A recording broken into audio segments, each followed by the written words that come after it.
You. Applause.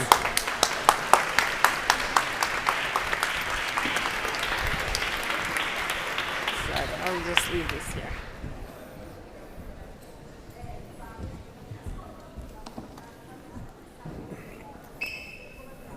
Good evening to everyone, and thank you very much to be here, against the weather, against the rain. And first of all, I would love to say thanks to Arianna and Chris, because to be here again, it's like to be back, to be back at home. And so thank you. Thank you, and it's for me an honor to be here with two so talented photographer and photo reporter. And I think that in these difficult times, it's very important to hear their speech, to hear their words, and to see their photographer, obviously. And I think that we have to say thanks to them, 100 times to them, because they are our eyes on the field, and they tell what happened from inside. And it can sound so repetitive, but I believe that it's important in these difficult and critical times. And we have to say thanks, because their job allows us to understand what happened now in the world. So I'm very happy to be here today with Nicole, Tung, and Paul Conroy. Nicole Tung is a famous award-winning photojournalist. She's born and raised in Hong Kong, and she graduated from New York University in 2009. She's graduated in journalism and histories, and she freelances for international publication, including the New York Times, Star Magazine, and Le Monde, as well as NGO as MSF. Nicole covers Middle East, where her work often explores the most affected by conflict and the consequences of war. She remains focused on the fallout of the Arab Spring, ISIS, and the situation for refugees from Syria and Africa. She recently completed a project on the rising violence against women in Turkey. Nicole served on the board of the Frontline Freelance Register in 2015, advocating for the safety of freelance journalists around the world. And so, please, we have to say welcome to Nicole.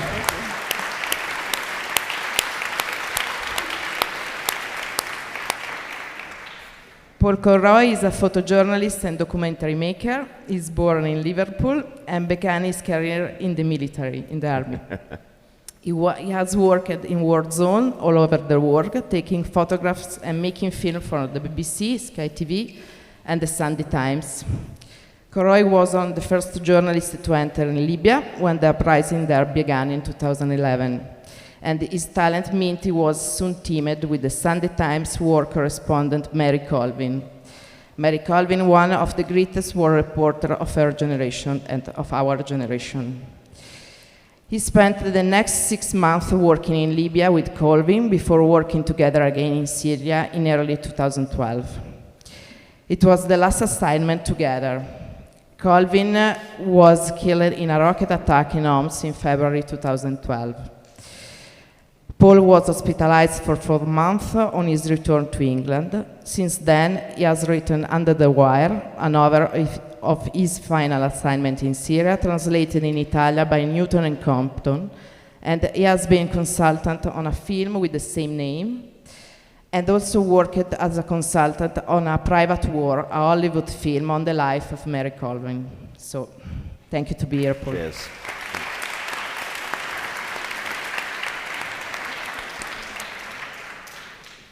And so, Paul and Nicole, have you met both in Libya in 2011, if I'm not wrong? And have you seen thousands of that? And unfortunately, we see now as also big publisher in Europe, but also in United States, prefer for economical and political reasons to give less coverage to war. And it's something that for us it's something that it's a damage for everybody, I think. And why cover, I ask to you both, why cover a war on the field is so important? Because obviously we see, now we are discussing a lot of citizen journalism or social media and so on, but why it's important to be on the field? And this question is for you both. I think I got asked this question when I came out of Syria 7 years ago, you know, is our job still relevant?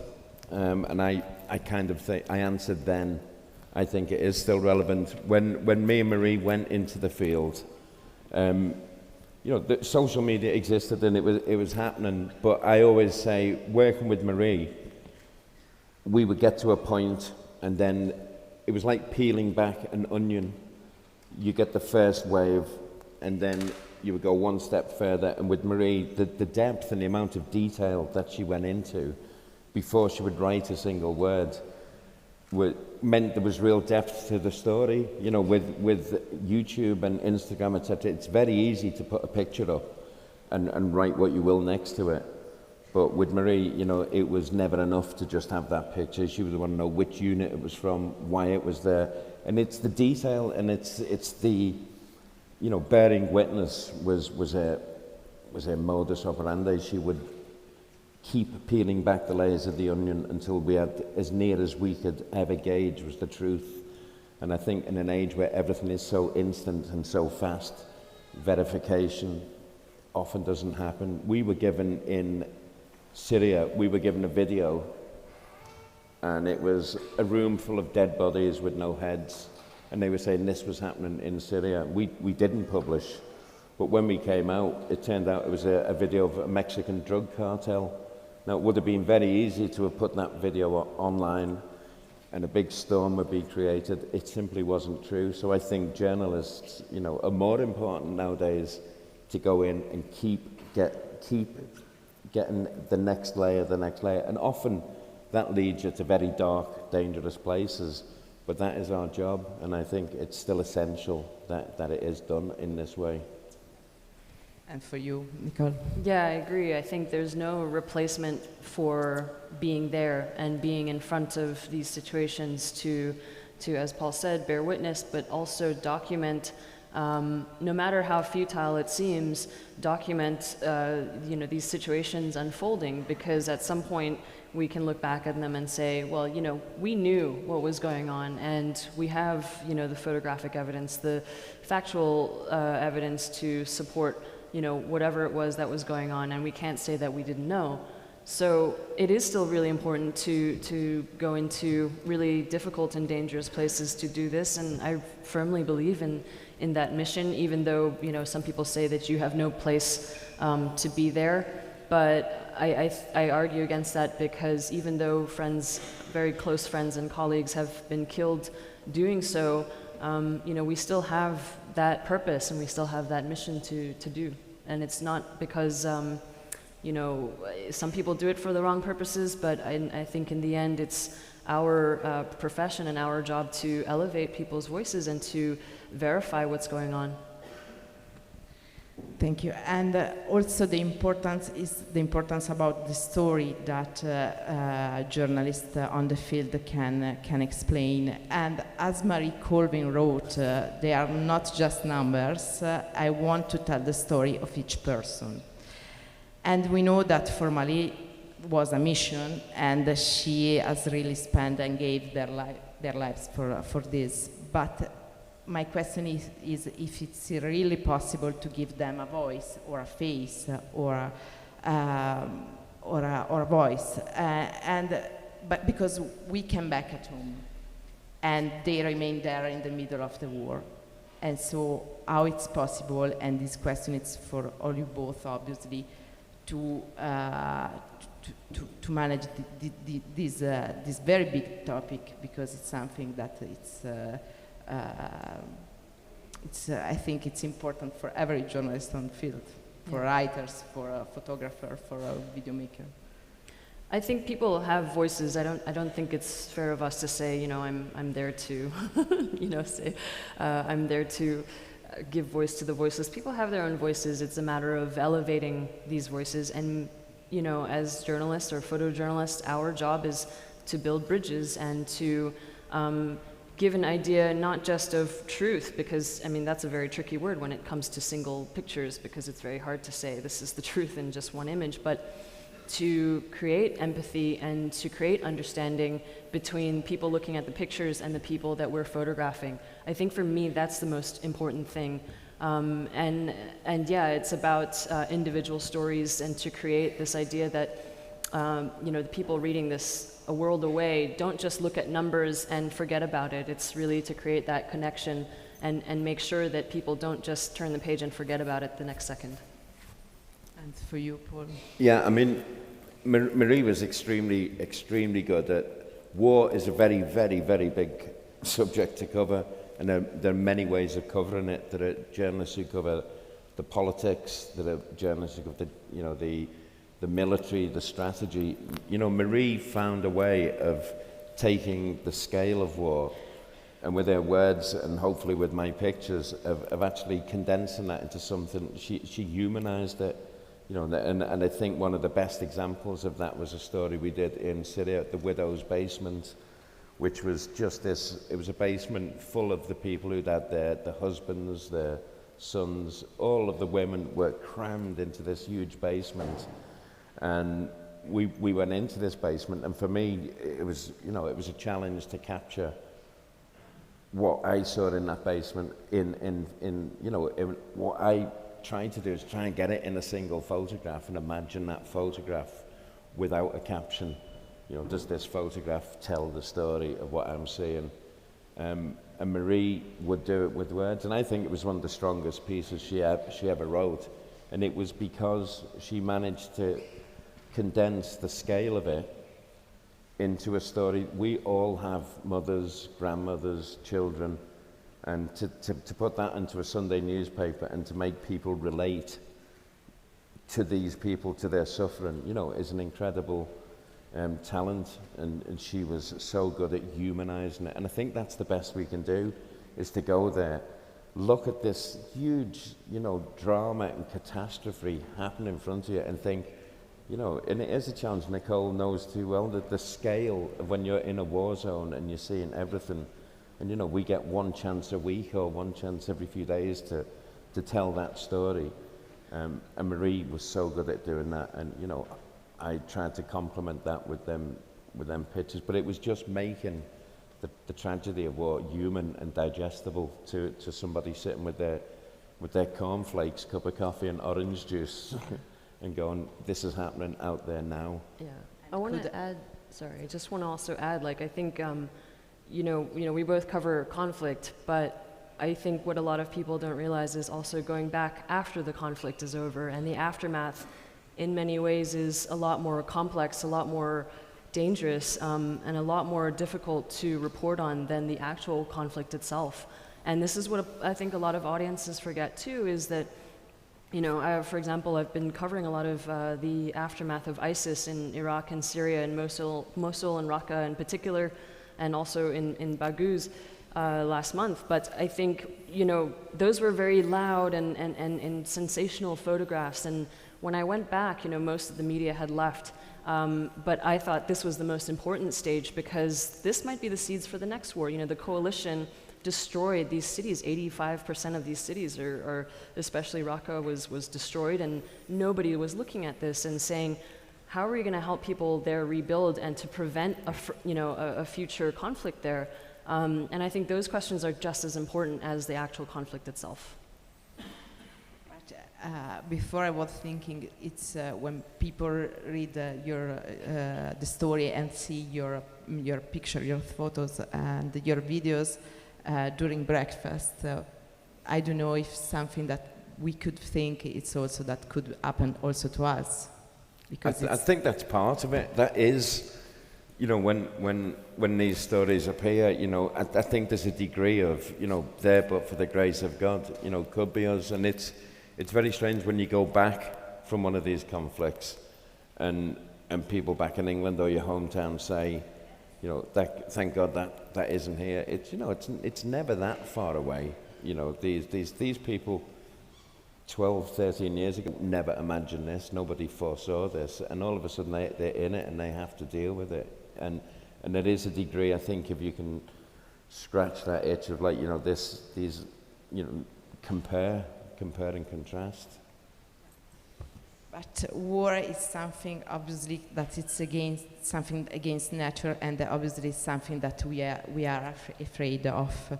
But sometimes in the middle of war, strange things happen, and the most times are tragic, obviously, but sometimes are not. And in Under the Wire, Paul explains what he was doing in Camish Law when he met Mary Colvin 2003, for the first time. And the same question is also for Nicole, which is the most strange thing happened to you, and which is the most important person that have you met, because that help you, or what happened, because it's something that it's difficult when you come back at home to explain people that war is something related to human beings. It's not only military and only field, but it's something also related to people. It's hard to say what the strangest thing is that's ever happened to me in the field. That, I mean, a lot of.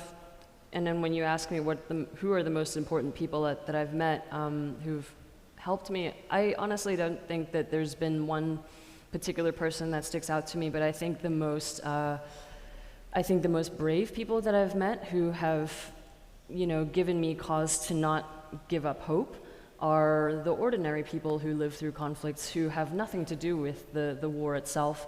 It's mothers, children, who just try to survive. And often, they let me into their homes and they feed me and they try to make me feel that, my home is their home, or their home is my home, sorry. And, those are the kind of very human and very simple moments that I cherish the most, which sometimes it may sound very strange, people think, oh, well, they must have nothing to eat or whatever. They don't have anything to eat, but they'll find something for you to eat, and I think that for me is like, just those connections that are made are, I think, the ones that stick in my head. And for you, Paul, obviously in 2003 was something strange happened, but not only in 2003. All right, this is a bit light of this bit. In 2003, before the last Gulf War, I was in a town called Qamishli in the northeast of Syria, which is basically a town in half desert. And there were about 40 journalists all trying to get into Iraq. And there was like a boat, traveled backwards and forwards, and it was unofficial. And to cross, you needed permission from the Syrian secret police. So every day, about 40 journalists would all go to this office, and we'd say, can we go to Iraq? And they'd say, no. And they'd say, but you can have a cup of tea. So we'd all sit down, have a cup of tea, and go back to this office. And after a month, I was fed up. So I thought, I'm going to build a boat. I'm going to make my own boat and sail into Iraq across the Tigris River. So I got 4 big inner tubes from a lorry in my hotel room in the desert and started making this boat. And I persuaded 2 friends to come with me. And I'm sorry about that. So I kind of was making this boat, and I was looking out of the window, and it was like desert, boat, desert. And then at midnight, when I'd made it, we rolled it up and lowered it out of the window into a taxi and drove to the Tigris River. At midnight, we start pumping the boat up. And then the army found us and started shooting at us and captured us. And so for 3 days, they questioned us, what were you doing at the river? It was like, nothing. And they were like, we found your boat. And it was like, oh. Eventually they released me and sent me back to the hotel, and none of the other journalists would talk to me. They were all, you've ruined our war. And so I was on my own in the hotel, kind of no friends. And the door opens. You were that guy. I was the naughty journalist. And the door opens, and there's Marie Colvin. And I'd never met him. She stands there, she goes, who and where is the boatman? and I was... And she came up and she went, boatman, I like your style. Can I buy you a whiskey? I was like, yes, please. And that's how I met Marie. So that was probably one of the one of the loveliest moments I've had in a war zone, and you know, something that years later we both used to laugh about how we met, and I think that was the basis of such a good relationship. And then start everything. And that was the beginning. Yeah. Yeah. And Paul, have you been also a soldier before? Yeah, I was a shit soldier. The army hated me, and I hated the army. You wrote in your book, I were not comfortable with this role. No. Why? It was a mistake. You know, I was 16 when I joined the army, and for a year it was like, oh, this is not so bad. And after 1 year, I was, this really is bad. This was a mistake. And so me and the army were, you know, for many years, they knew I wanted to get out. And because they knew I wanted to get out, they wouldn't let me out. So in the end, how I got out the army is I bought a big bag of hash and I hid it in my locker. And then I wrote a note and put it under the door saying, Conroy has hash in his locker. And so they raided my room, and they're going, you've got hash, and I was going, ah! And then they searched my locker, and they couldn't find it. And I was like, it's in the pocket. And they go, oh, okay. And so they kicked me out of the army then. So that was how my love affair with the military ended. It's like with Maria, with the both, it's the same. And with Nicole before we were discussing why. And in 2019, we have to hear the question: how does it mean to be a woman on the field? And it's a question that I hate to hear, because we are in 2019. So why we have to do difference between men and women? And so I don't want to do this question to you, because for me it's an hateful question. But I would love to ask you why it's important to have women on the field. Yeah, I know, I understand. It's a funny question because it's like, well, what is it like to be a woman? Well, I'm just myself most of the time. But I do work in places that are very patriarchal and generally where, you know, men and women are segregated and usually don't mix. But I feel that, you know, being there is just as important because, you know, I have access to 50% of the population that my male colleagues often don't. I can go between, you know, the kitchen where the women are and go into the living room where the men are sitting and talking and be in both worlds and have that advantage, whereas my male colleagues don't necessarily get that. You know, usually they can't go to a home where there are women that they don't know, or and so having that perspective, you know, informs the work that we do. And I also feel like it's still a challenge for women to go to dangerous places and work because editors are sometimes hesitant about sending us there, you know, because they think that the dangers for women are more than what men face. And in some cases it's true, but I honestly think that it's a misperception, and it's actually a disadvantage to not have more women in the field and in conflict zones reporting, because we're not getting half of the story. Thank you. Thank you very much.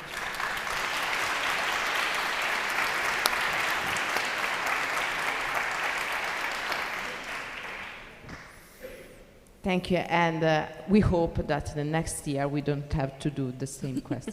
Same. And you both have seen terrible things, and as a private war tell us, war journalists often suffering of PTSD. PTSD is post-traumatic stress disorder, and my question, it's a private question, if you both have you suffer of this syndrome, and if yes, how it's possible to fix it, if it's possible?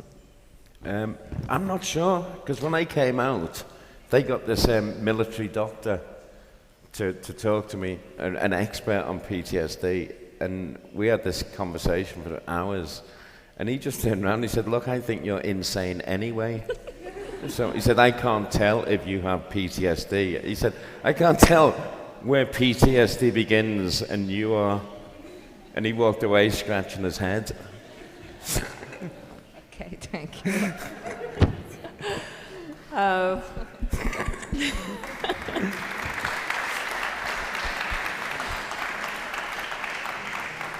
Yeah, that's you, Paul. For the I rest think of that us. was me. I mean, it is funny, but it is a real serious issue for many journalists covering not just conflict, but stories that are maybe that you find at home. I think these are you're having secondary trauma from listening to, let's say, for example, a rape survivor, or a mother who's just lost her child to a shooting or something. So these are things that you don't just get from a conflict zone, and I think that journalists are becoming better at recognizing the symptoms, but getting help is another matter. And I recognize this in myself because when I went to cover Libya in 2011 at the start of the conflict there, I was 24 years old, and I didn't really have much experience. I witnessed a lot of really horrible things for the first time in my life. I lost friends. And when I came out, I thought, yeah, everything's fine, I'm cool, and everything will be fine. So I went to the next conflict, which was Syria, and saw many other horrible things there and lost some more friends there. And I never really realized, or I think wanted to accept, that my behavior when I came back home was changing. I'd read a lot about it, and I read a lot of journalists writing books about it, and I was like, yeah, that's not me. But then people around me started saying, yeah, you're crazy. Or just starting to realize that I was getting angry very quickly for no reason, or feeling you couldn't really decompress when you came back home because let's say I would go back to wherever I was living, and there was just so much choice for things. You go to the supermarket, there's 10,000 different kinds of cereal or candy, and you would just feel really lost and not know how to deal with that situation. And I think the challenge for freelancers especially is to know where to reach out to for that kind of help, and to recognize it in yourself, and to fall back on friends who understand what it is that you do. That's really important. And so I never eventually sought help, but the symptoms of what we call post-traumatic stress, they started to come out. They manifested themselves in me physically. I sometimes had nightmares, and certain sounds made me very jumpy. But I recognized that, and I was like, okay, I need to process that before I go back into the next conflict, because otherwise I am putting myself and everybody else around me at risk.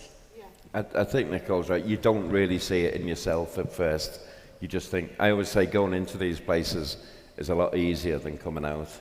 You hit the ground, you've got a million things to do, you're focused, you're concentrated. Surviving. You're just getting through it, and you're trying to do a job. When you come out, there's all sorts of, I get it from the moment I got on the plane. All of a sudden it's your fixer, your driver, your translator, all them people that you've spent this incredibly intense time with, they're still there, and you've got the golden ticket out. So you're on the plane, and automatically, then you get back home, and everyone's going, the telephone bill's in, and all of this, and you think, God, that's. It seems trivial. It's not trivial. It's people's lives, but you're trying to straddle the two, and it is a difficult transition. And I think in that transition, strange things happen. But you don't really know it within yourself. It's when other people start going, you're weird. That's when you start going, no, you're weird. And then it gets real weird. Because you think it's them, they think it's you. And then someone phones up and says, do you want to go to another war? And it's like, yes, please. Because it's easier than dealing with stuff. It's quite a vicious circle. And we see also, this is not a personal question obviously, but it's personal because have you seen Syria, Libya, and Idlib and Tripoli, and Assad and Haftar? My question is about the future, because you both have you been on the field in these countries, and it's very difficult to understand what will happen. But with your eyes, what do you expect for the future? You know, I mean, unfortunately, I think the future in Syria is quite bleak. These people have, you know, there are 12 million people roaming the place.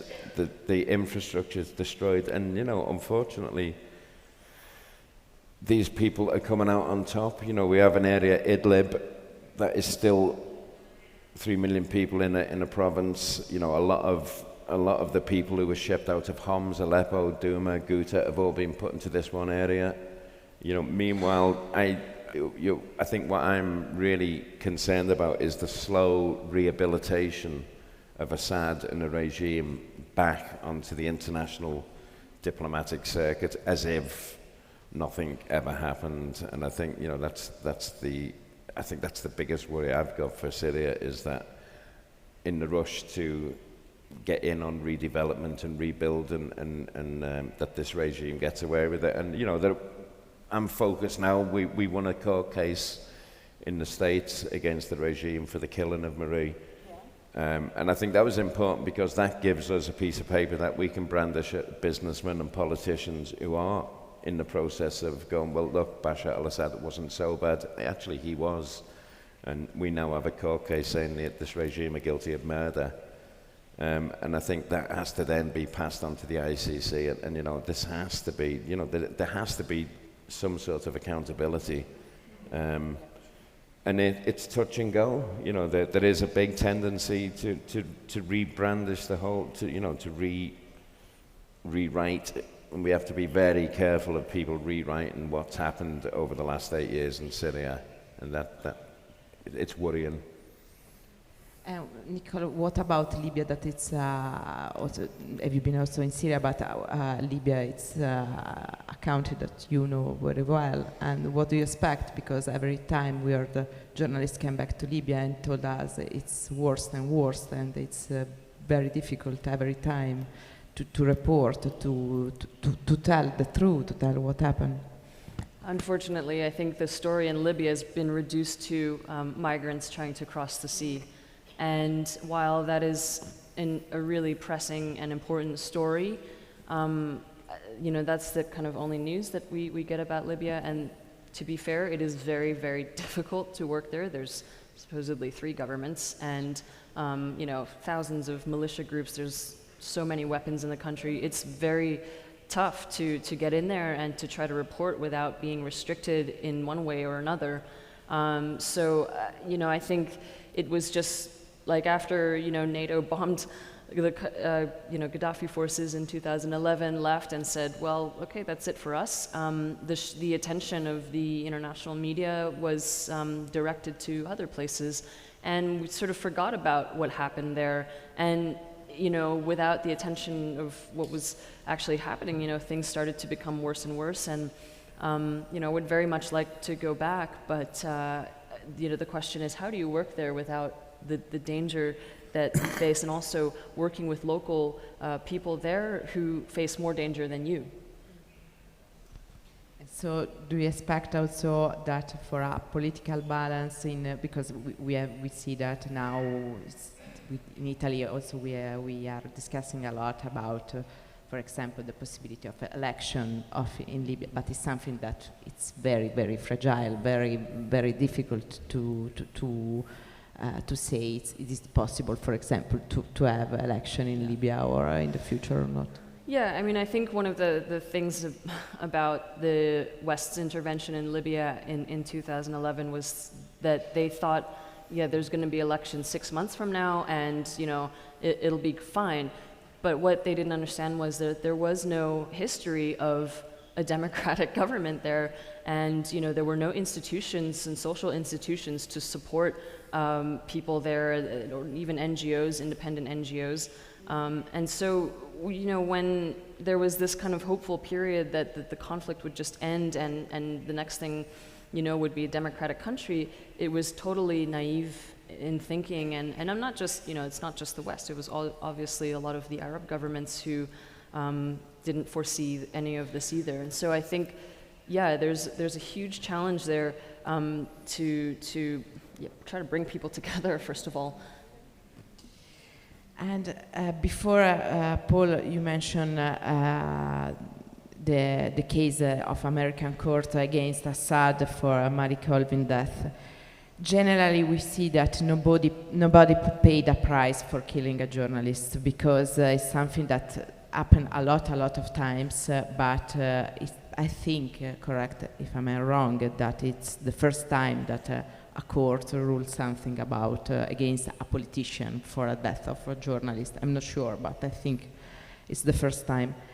And do you both think that the protection for journalism from an international law side is enough? Because we see obviously a lot of group, a lot of NGO that are working on this, but we have never seen an international protection of journalists. What do you think about that? It's something that we need that you need for cover conflict zone, or journalists have to take a risk of their own because it's their job? It's always been a risk. Conflict reporting has always been, and there are actually there's certain conventions already in place that make it, theoretically, it's against the law to kill a journalist. Under the Geneva Convention, we come in the same category as civilians. We are civilians. It's flouted left, right, and centre, though. There's almost never come back. And just over this few days, there are a lot of good organisations fighting for them rights. But Syria was a particular case of kill the messenger. Before we went into Syria, we were given a radio communication between the Lebanese intercept of Syrian radio traffic, and it quite clearly said any journalists found in or around Homs were to be shot or killed and have their body thrown onto the battlefield. That's before we went in. So that was policy. The Syrian journalists in Syria, when we went in, there was a kind of order of battle, and it was kill the doctors. The medical staff were absolutely targeted from the beginning in Syria. Next, it was kill the journalists, and third on the list was kill the guys with guns. So when you're facing, it's a state. This wasn't a terrorist organization. This was state policy of killing the messenger, and it's an uphill battle. Journalists in all walks of life, investigative journalists, it's not just on the actual military front lines that journalists are under threat. Investigative journalists, they are getting hammered, and good luck to everyone trying to fight for these rights. I think, with the case in the States, it was one small battle, but it's a very big battle. When the mentality, if you kill the messenger, you can change the outcome. While that exists, it's really tough. And for you, Nicole, what do you expect? Because before we were discussing also about what happened to Jim Foley and to other journalists in Syria kidnapped by ISIS, but al-Nusra and then ISIS. The first question is about what asked before about the role, if it's possible for you to find a way in international law to protect journalists. And my second question is, then I will give you the second question because it's difficult. I think one of the problems with the murder of journalists is the impunity. I think less than 9% of the cases of murders of journalists has actually ever been solved. So this gives license to armed groups, governments, whoever, gangs, mafias, to do whatever they like with journalists and to silence them. And I think in 2017, that was the first year in which the murder of journalists had surpassed the murder of journalists in countries without armed conflict had surpassed countries where journalists were being killed in countries of armed conflict, where armed conflict was taking place. I think it was something like 55% of journalists that year were killed in places where there was no war. So we have to bear this in mind and think that yes, in cases like Marie and Jim, who was a very close friend of mine, we have to find ways of pursuing, accountability, and that's very difficult though. But also in local for local journalists, the same issue. UNESCO has a campaign to end impunity against journalists as well. And while it sounds good, putting it into practice and pursuing the perpetrators is very difficult. I like the idea, and I think we all would like that sort of satisfaction of going after the people who murder journalists. But how do you put it into place? And it's only in very rare cases that there's enough evidence to prosecute. There's enough evidence to back it up, or even find the people who murdered them. Yeah. And proof. Yeah.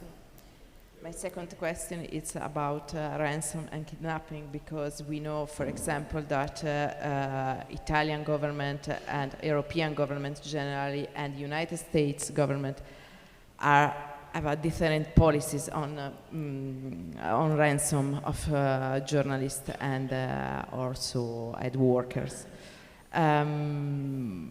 What do you think about this? I understand that it's a very difficult question, but if it's possible to find a balance, because obviously if everybody knows that a government pay for everybody, it's more easy that people from this country could be kidnapped, or it became a target. But also to say no, we don't pay anything, it's something that it's it's a very hard choice to take, because it's you to say no. I don't pay, I don't save your life. Do you think that is it possible to find a balance between these two points?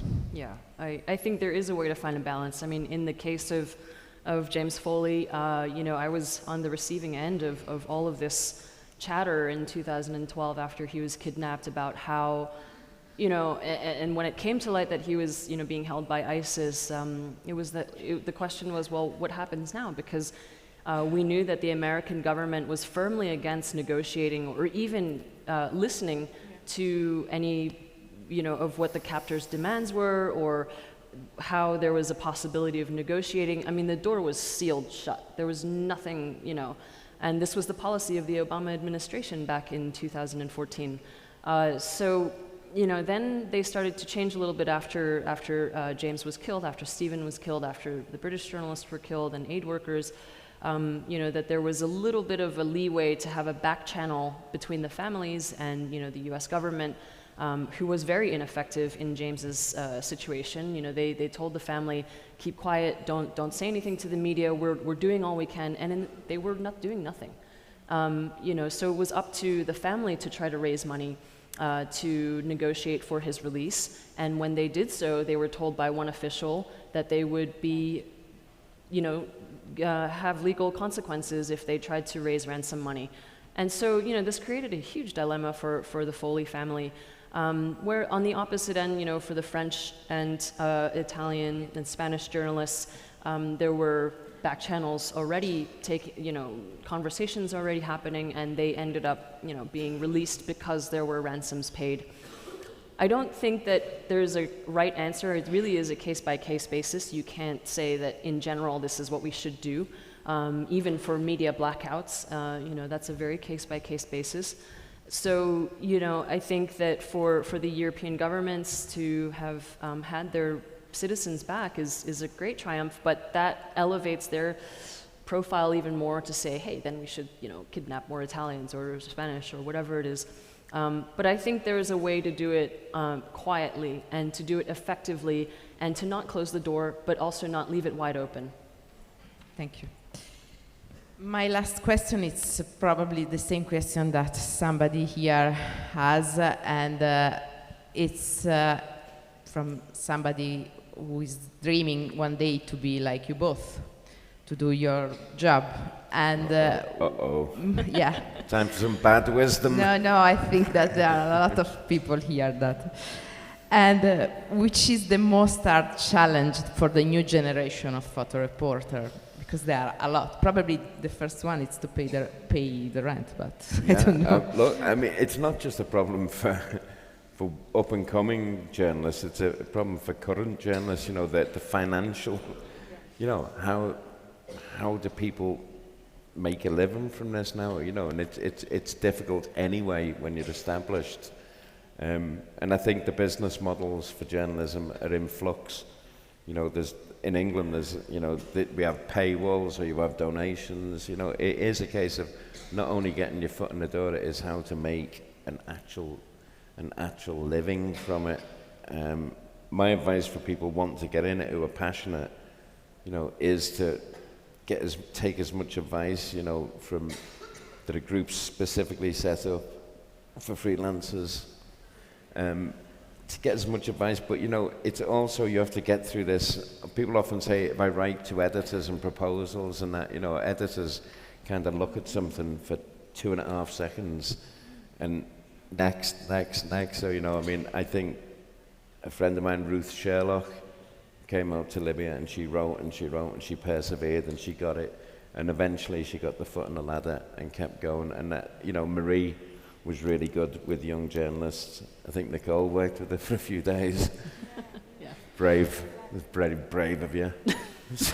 Someone said to Marie once, a photographer actually who was sent to work with her, came back and said she was scarier than the war that he was sent to cover.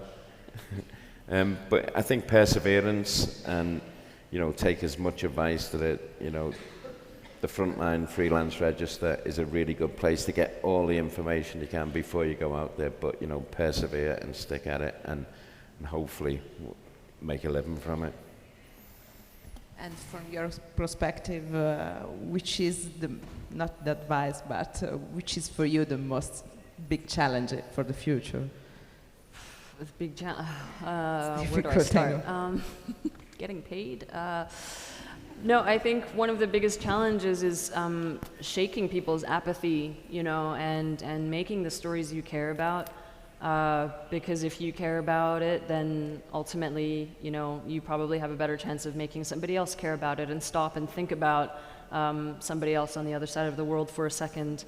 And that, you know, in this kind of day and age where the news cycle is so fast and there's social media and everybody's looking at something else, that's really tough to compete with, you know. But you have to really believe in it and be very passionate about it, like Paul said, and to chase what you really desire. But on the practical side of things, I think, you know, yes, for sure the financial side of photojournalism is in very dire straits, let's say. But there is a way to make it work. You know, you persevere, but also and keep certain standards of, you know, yourself as a professional. You don't work for free, for example. If you are going to go to a dangerous place, get the necessary training that you need and the necessary equipment that you need, and don't go in and pretend that like everything's going to be fine, because you will pay for the consequences. And other people around you, your friends and your loved ones, will deal with those consequences if something happens to you. So you have to think about all of these things before you decide to kind of step into, well, I want to cover conflict or you know, something remotely dangerous. So there's a lot of practicalities involved in it, which I think sometimes we tend to gloss over because, you know, photojournalism is so romantic. And, you know, don't worry, you'll be sleeping on dirty mattresses for 10 days at a time and not having to shower. You know, that's, I guess, the romantic side of it. But yeah, you know, you have to really think about a business plan of some sort, and how, you know, you're going to deal with the challenges of being in a conflict zone itself. Are you trained? Can you do first aid? Can you, you know, help your friends if they're injured or something? So yeah. Thank you both. Thank you a lot. Thank you.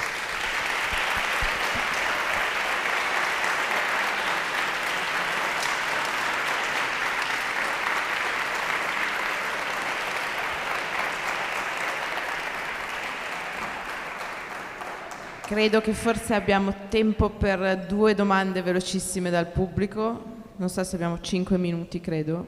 Ne raccogliamo 2. Then I give the translation for you. If there are questions, somebody has question for it. Okay.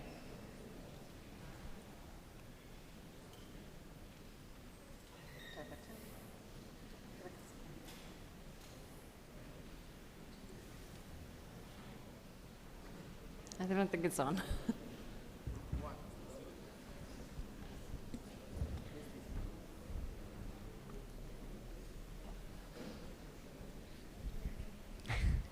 Hi, my name's Tolman. I'm from Deutsche Welle. I was just wondering, we saw some of your pictures up there on the screen, and I mean, for some of these pictures, you have to get incredibly close to the action or to what's happening. I was just wondering, how do you detach yourself emotionally from what's going on in front of you to get that picture, but not to be drawn into the situation too much? I tried as best as I can not to detach myself. You know, I have to kind of really be in it to take a good picture. I mean, this is my personal, you know, I have to just look at that whole situation, but pick out something that I always think of it as a single picture. I never think about it as a picture with 2,000 words or a picture with a caption.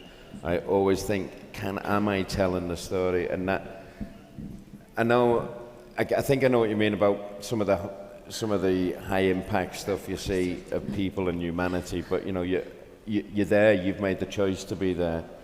You know, if you can't go the extra yard to take that picture, then you probably shouldn't be there. You really have to focus. And this is the, you know, if they find my camera and there's one picture on it at that point, does this picture tell the story?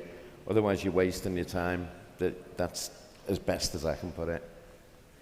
Yeah, I think you can't fully detach yourself from being there because, you know, you're there to document the situation. On the other hand, sometimes, you know, you encounter really emotional situations where you feel like you're being pulled in and, you know, you're witnessing you know, dead children or whatever is going on, and you don't know how do you react? How do you also get into people's spaces and, you know, document the worst moment of their lives? And that's really tough. Like the camera sometimes is that, you know, excuse to be there, and on the other hand, you have to be professional. You know, you can't just break down and lose yourself, and you do have to remain, you know, sometimes very kind of not detached, but to try to be as professional as possible in that situation and do your job as well. Thank you. They are saying to me that we have to close, and thank you very much. Thank you. Cheers. Thank you. It's great.